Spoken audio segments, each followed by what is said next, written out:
For the second time in a matter of days, the world has gotten a glimpse of Kim Jong Un's daughter. It has raised questions about why she is appearing in public now. It's also fueled speculation over his potential succession plans. In one photo that was released by state media, the father and daughter pair were seen posing by a truck that was loaded with a large intercontinental ballistic missile, we believe. Kim's daughter is believed to be around 9 years old. Remember, she was seen publicly for the first time with her dad at a missile test site in recent days. So joining us now to talk about this mysterious public appearance is Newsweek columnist Gordon Chang. He is the author of the books Nuclear Showdown, North Korea Takes on the World, and The Coming Collapse of China, two very important topics for us today.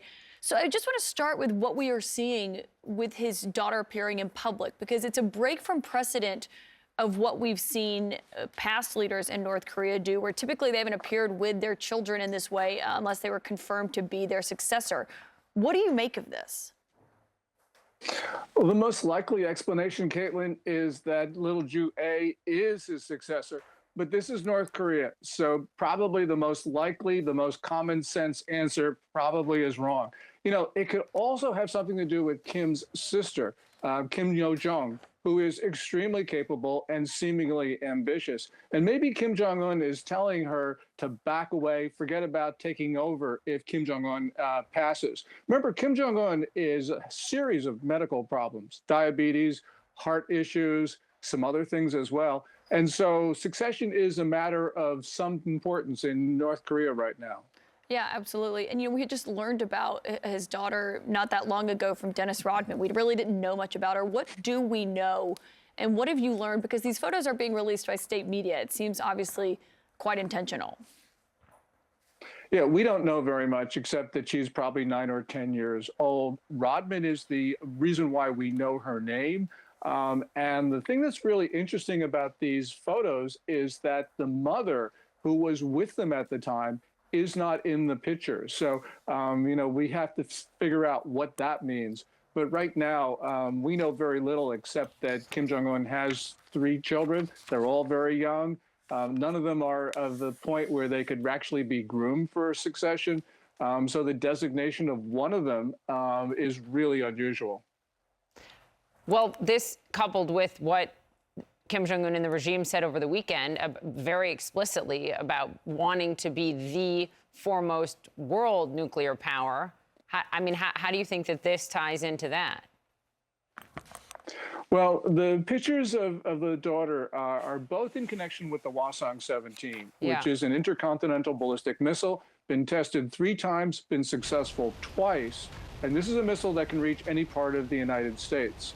You know, obviously, because North Korea is so small, its economy is puny, it could never become have the world's largest arsenal, which is what Kim Jong Un was bragging about. Yeah. But we also got to remember that Kim is a proxy for what could be the world's largest arsenals together, which is China and Russia. So we've got to be concerned that Kim Jong Un is signaling that he has the support of both Beijing and Moscow. Good morning, Gordon. It's good to see you again. I want to ask you about these protests in China and Hong Kong. You've worked for almost 2 decades there, and this is what you tweeted on Sunday. You said the 3rd Chinese Revolution has started. How significant are these protests, do you think, and how does it compare to previous protests from years past? This is extremely serious for the Communist Party, Don. You know, many people compare them to 1989, the Tiananmen massacre. But I think that they're more serious than that. They go back to 1949. 1949 is when the communists took power. And they took power despite confronting a superior force, which was the nationalists of Chiang Kai-shek. And the nationalist forces actually melted away because, as one great Chinese historian has said, the nationalists had lost people's hearts. And what we saw since Thursday with this protest over the fire is that the Communist Party has lost the hearts of the Chinese people. In 1989, protesters didn't demand that the Communist Party leave power. They're doing that right away now on the streets in China. The Communist Party's got to be extremely concerned. Is that what you see as the key difference here, that they are willing, some of them, to say that Xi Jinping should step down? Yes, and remember, they do this at great risk to themselves because China is a total surveillance state. The Communist Party can recognize everybody in the crowd, what they're saying, what they're doing, and what they're doing can put them away for decades. There's a boldness in the Chinese people right now. It can fade. It could very well fade because of the anger over the fire can dissipate. But we do know that this will come back because the Chinese people have made it very clear they do not want the Communist Party, and they don't want Xi Jinping, and they want to govern themselves. And you want President Biden to weigh in. What do you think he should say here? I think he should privately say to Xi Jinping that the use of force against the Chinese people will result in severe consequences, like the severing of relations with China. It's in our interest to make sure that this is resolved peacefully. And I would hope that President Biden, who has concentrated on working with allies, is on the phone with our friends and partners around the world to get them to say the same things to China. We do not need another Tiananmen Square massacre, and we certainly don't need someone like George H.W. Bush telling Deng Xiaoping, the Chinese leader, that it's okay that you kill the Chinese people. That is just morally wrong. Gordon, can that successfully be done when you have, for example, the German chancellor was just there, right, and just made another big economic deal with China? If you have the U.S. saying one thing and yet our allies, big economies in Europe, still, having these increasing ties to China, what message does that send?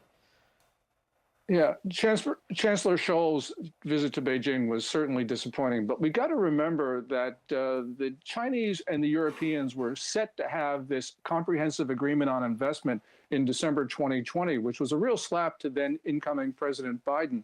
And the Chinese, through just terrible diplomacy, pushed the Europeans away. They're going to do that again, Poppy. So I sort of think that the United States can exercise a lot of influence. And remember, right now, the Russians and the Chinese are working together, and that means that it's easier for President Biden to get the West to work together as well. Gordon Chang, thank you on all these Gordon. fronts. Appreciate it.